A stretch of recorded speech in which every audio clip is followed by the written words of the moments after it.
So those of you that are current juniors / rising seniors, I don't know what you like to be referred to. I like the second one. I haven't heard that yet. Yeah, that's a sounds fancy, doesn't it? So these are the 4 class offerings. If you're a current senior rising freshman, nobody cares what you do. I mean, you're just it's in your college. You get it. Okay. So there's 4 options here at Notre Dame Prep.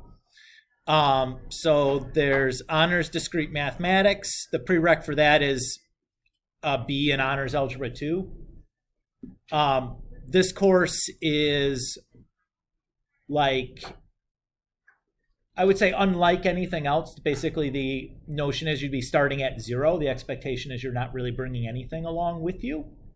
So everything that you need for the course, you're going to get inside of the course. It's not building upon a lot of ideas. It does involve some proof, but it's like a survey course on a different branch of mathematics that you don't typically get exposed to as a high school student.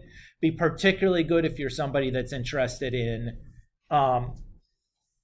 obviously mathematics or computer science, or if you're like one of the harder engineerings, like an electrical engineering or something in that, computer engineering in that neck of the woods, this would be a particularly good course for you.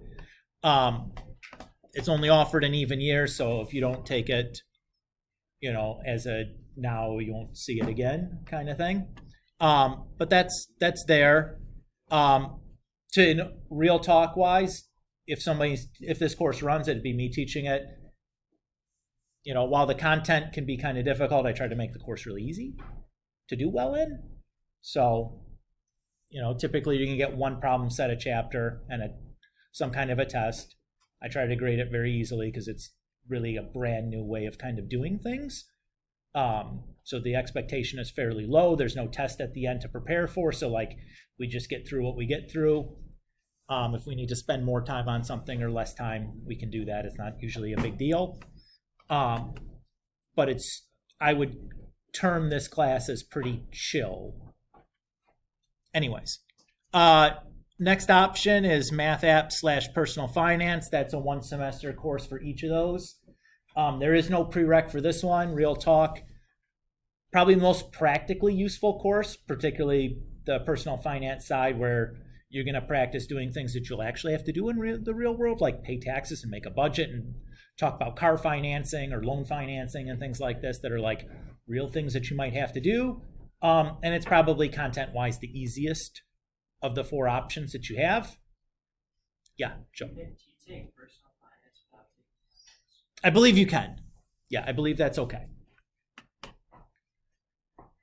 Option 3 is AP Calculus. The prereq for AP Calculus is a B+ or better both semesters for this course.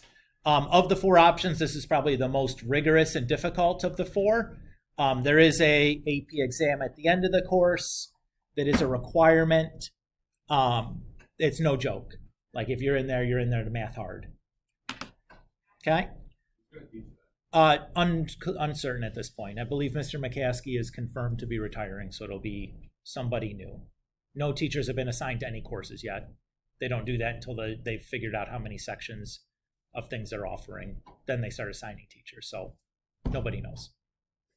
I'd tell you if I did. Okay.